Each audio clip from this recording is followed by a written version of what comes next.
আপনার বাবা মারা গেছে, আপনি 3 দিনার করলেন, 40 টাকা করলেন, অথচ এগুলো রাসূল সাল্লাল্লাহু আলাইহি ওয়াসাল্লাম কোনোদিন করেনি, কোনো সাহাবা করেনি, কোনো তাবি করেনি, কোনো আদেশে কেউ করে নাই, অথচ আপনি শরীয়তের নামে এগুলো চালিয়ে দিচ্ছেন। অবশ্যই এটা বিদআত বলে গণ্য হবে, যদি বা আপনার উদ্দেশ্য ভালো থাকে। এই যে বললাম না প্রথমেই, মানুষ বিদআত করেন নি কি মনে করে। আপনার বাবা মারা গেছে, আপনি 3 দিন আগে করলেন, নিঃসন্দেহে আপনার নিয়ত ভালো ছিল যে আমি মানুষকে খাওয়াবো, আমি সওয়াব পাবে। আর বাবা খাওয়াতে কোনো সমস্যা নেই, আপনি খাওয়ান, কিন্তু আপনার নির্ধারিত হয়েছে আমার বাবা মারা গেলে আমাকে 3 দিন আগে করে খাওয়াতে হবে।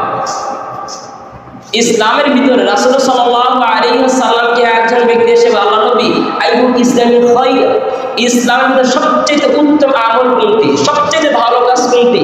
তখন নবী সাল্লাল্লাহু আলাইহি ওয়াসাল্লাম তুতিইনু তুআ ওয়া তাকরাউ সালাম আলা মান আরিফতা ওয়া লাম তা'রিফ, তুমি মানুষকে খাদ্য খাওয়াও এবং তুমি যাকে চেনো তাকেও সালাম দিবে, যাকে চেনো তাকেও সালাম দিবে। তো ইসলামের উত্তম কাজ হচ্ছে মানুষের খাদ্য খাওয়ানো। খাদ্য খাতে কোনো সমস্যা নেই, আপনি খাওয়ান, কিন্তু আপনার বাবা মারা গেলে আপনি 3 দিন করতে গিয়ে বলবো, আপনার বাবা মারা গেছে আপনি 40 করতে গিয়ে বলবো, আপনার বাবা মারা গেছে আপনি মানুষকে ভাড়া করে নিয়ে এসে কান্নাকাটি করার জন্য আপনি কোরআন পড়িয়েছেন, এই ধর্ম তো রাসূল সাল্লাল্লাহু আলাইহি ওয়াসাল্লাম বলেননি।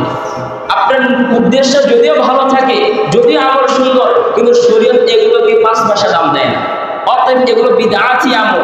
এই আমল দ্বারা আপনি কখনো জান্নাত যেতে পারবেন না, বরং এই আমলের কারণে আপনাকে জাহান্নামে যেতে হবে। তাহলে আপনার ফায়দা কোথায়?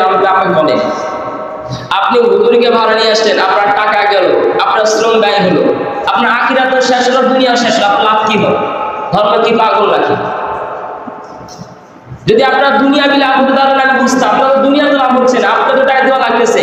যদি বিষয়টা এমন হয় যে আপনি হুজুরকে ভাড়া নিয়ে আসছেন, হুজুর আপনার 2000 টাকা দিয়ে যাবে, তাহলে আমরা বলতাম যে আপনার আখিরাত নষ্ট হচ্ছে, দুনিয়া ঠিক আছে। তারপর দুনিয়া তো ঠিক হচ্ছে না, আপনার নিজের পকেটে টাকা দেওয়া লাগবে হুজুরকে, তারপর ওদিকে আখিরাতও শেষ, আবার দুনিয়াও শেষ। তা আপনার চেয়ে নির্বোধ অসভ্য মানুষ কেউ আছে?